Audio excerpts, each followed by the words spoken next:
It's only really been the last, say, 4 years where I fell in love with pike fishing. For years I've been going to my old man as a carp angler. Obviously you're following your old man's footsteps. I used to do a bit of perch fishing as a kid, which I spoke about in a different perch film. Then I kind of lost love with it, and I found that again about 4 years ago, and from the perch it quite quickly progressed to pike within the same season. And I've just become hooked on it ever since. I think the thing that really grips me is you're fishing for like the apex predator in our water systems. There's nothing like getting up on a cold, frosty morning when everyone else is tucked up in bed, creeping down the lake or the river with either a bucket full of deads or float rod to try and catch some live baits, creeping down there in the pitch black, catching some live baits, getting a keep net full, and just watching the world come alive, watching the sun break through the clouds, obviously the sunlight up the lake, the mist roll off the lake, and a cold, crisp morning, just on a hunt for these big apex predators. I don't think there's anything else that really can beat that in the winter. It's also refreshing as well after a full spring, summer and autumn, 3 seasons of fishing for carp almost religiously. It is nice to fish for either the perch or the pike in the winter. I don't know what it is about pike. A lot of people hate them, but I've just grown so fond of it in the last few years. All I can really put it down to is that them big uns, real big uns, are elusive. Like a £20 pike is worth the same as a £40 carp. They're just not something you see on the bank every day. It's the challenge, the way to pass the winter, the way to enjoy the winter and get outside and keep active rather than sitting in staring at 4 brick walls going absolutely cuckoo. I don't think I'd ever do anything different now in the winters.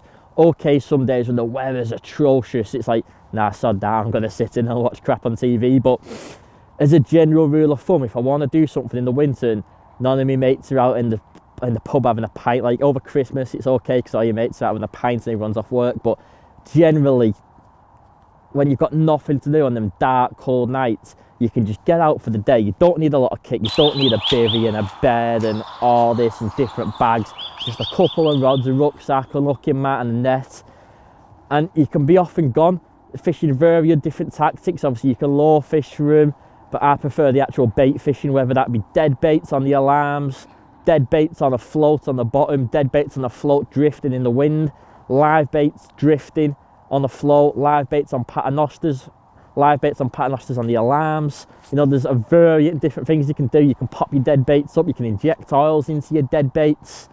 Obviously I like cutting the heads off them to leak out all the juices. Obviously even putting poly balls in.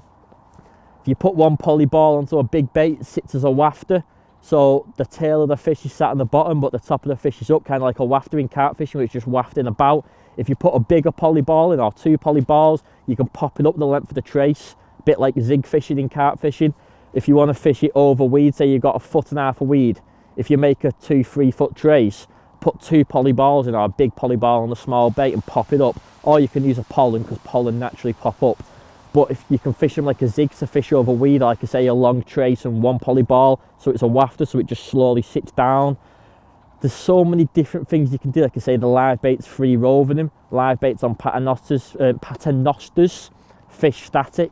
Like there's just so many different methods and variant methods you can fish through them, and variant in different venue types as well. You've got obviously lakes, reservoirs, rivers, little brooks, streams, drains. Everywhere's got the potential to throw off big pike as long as they're not overly fished for and they're not pressured, and you've got a reasonable amount of food. You've got a potential of it throwing up big pike. They're very similar to big perch, they thrive off neglect. Perch and pike need the same things. They need decent food source and not to be overly pressured, and that's all you need: food and neglect, and you've got the potential of anywhere throwing off a big pike.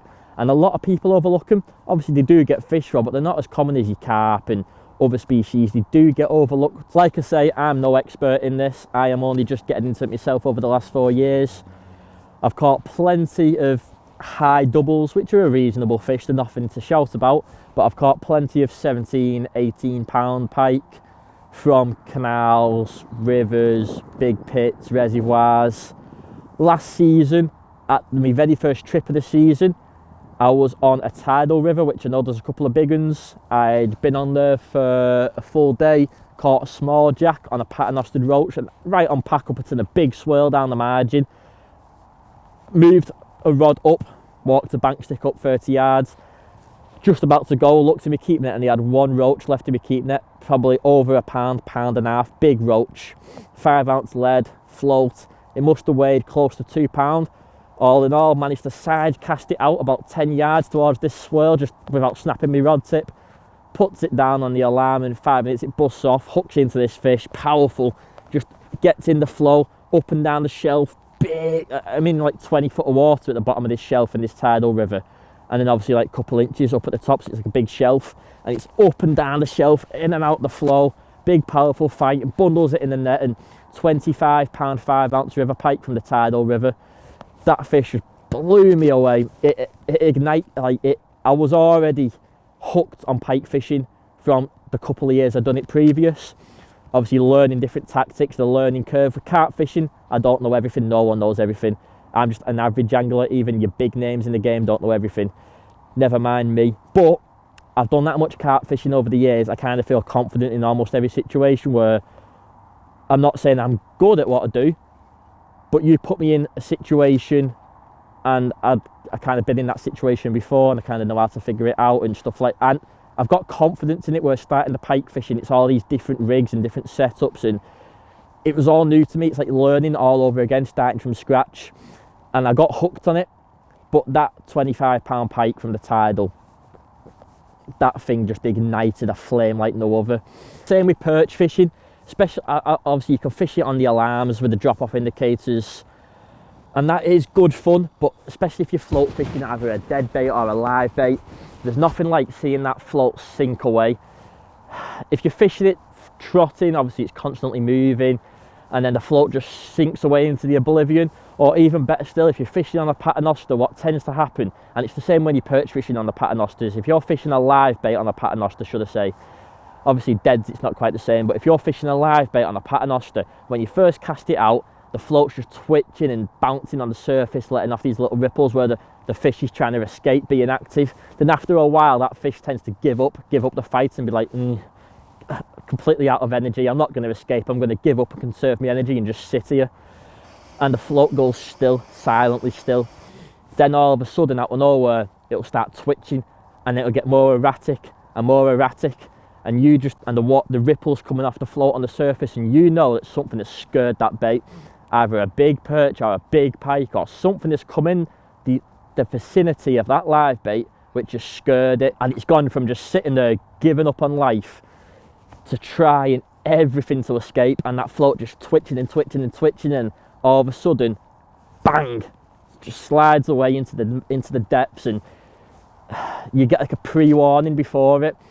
And like I say, even if you're on the pats or just trotting, when you see that float slide away, it is just mesmerising.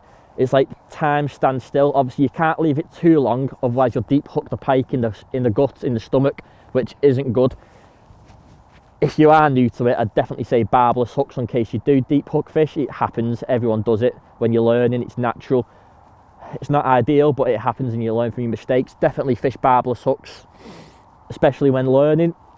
When you get a bit more confident, then obviously you can go over to barbed if you want to, but I'd definitely start with barbless. But when that float sinks away, you can't strike straight away, otherwise you'll just pull the bait out the pike's mouth and you won't hook into anything. But if you leave it too long, you're going to deep hook them into the stomach, and it's them seconds. Obviously the bigger the bait, the longer I'd leave it. It's just getting to know how long you should leave it and how long you shouldn't leave it. A lot of people say to strike straight away, but if you strike the second you see that float move, like you would if you was fishing for roach or maggots and stuff, you're gonna hook hardly anything. You have to at least give it a bit of time, but you don't want to give it too long that you damage the pike by hooking it in its stomach. But in them seconds, when the float sinks away and the line's peeling off, I hold it in my fingers and the line's peeling through your fingers as that pike moves away with the bait in its mouth. It's like time just stands still. The world goes quiet for a second, nothing else matters.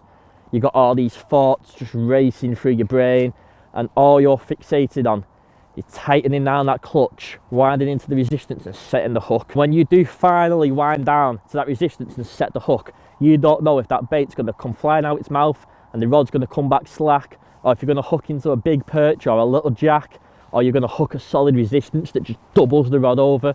It's like in them seconds of that float sinking away, or even on the alarms, you know, when bobbin's dropped off and you let it take a bit of line, in them seconds when the world goes quiet and time stands still, you don't know when you finally decide to tighten up to that resistance and set the hook, whether that rod's going to ping back slack or absolutely hoop over with just a fish of a lifetime.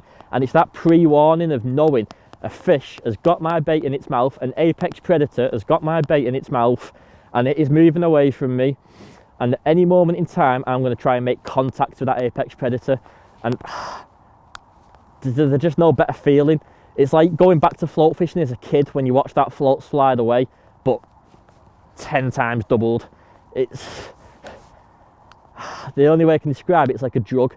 It's like going from nicotine to probably heroin. That's how people would imagine it. It's, imagine the float sliding away as a kid and triple that euphoria 10 times. I don't know, there's just something about pike fishing. I've only just started doing it. I'm not very good at it, but I'm going to keep coming back to it. My aim is to catch 20s from as many different venues as possible, which is going to make it hard for myself, because let's say I find a good lake and on my first trip I catch 3 20s. Realistically, I should go back there the week after and catch another 20 and then go back. I could potentially catch 15 20s from the same venue over the course of a winter or a season if I find a good bit of pike fishing that's been left alone and plenty of big ones. If I find a holy grail, I could potentially have 15 20s from the same venue. However, my little target to keep me occupied and keep me busy is to try and catch 20s from as many different venues as possible, which is making my own life hard, because if I find that holy grail, once I've caught a 20, I can't really go back there. Obviously I will do for a couple of trips. If I know it's quite easy to catch a 20 and I found like the holy grail of pike fishing where there's just 20s one a chuck, obviously I'd be daft just to catch one and pack up and walk away. Obviously I'd stay and catch a few, but I couldn't milk it as much as I'd like to milk it because I'm wasting time. I don't know why, but it's just in my head, that's what I want to do. I want to catch 20s from as many different venues as possible. Now at the moment I'm doing pretty crap. Like I say, the 25 pounder at the tidal river, and then quite a lot of 18s have only had that 120. But like I said, the first 2 to 3 years were learning, catching like mid doubles, high doubles from different venues. Now I feel confident in my pike fishing. I'm going to start targeting venues that have got reasonable heads of 20s in, rivers, canals, reservoirs that I know have got reasonable heads of 20s. Obviously the first few years I never caught any 20s, just caught them up to about 18, 19 pound, 18 pound I think, quite a few around that size. But I wasn't fishing the venues that are known to produce 20 pound fish. And obviously you can't catch what is in front of you. You know, if the lake's only got 120 in, you're going to struggle to catch it. Or if the lake's got no 20s in, it's impossible. Don't care who you are, don't care what you do. If there's no 20s, you ain't going to catch a 20 in that lake. You can only catch what's swimming around in front of you. So the first few years I wasn't fishing the venues that had big pike in. But from this moment on, like I say, last season, that 25 pounder just ignited a fire inside me. Just to look at something of that kind of size and length, it blows you away.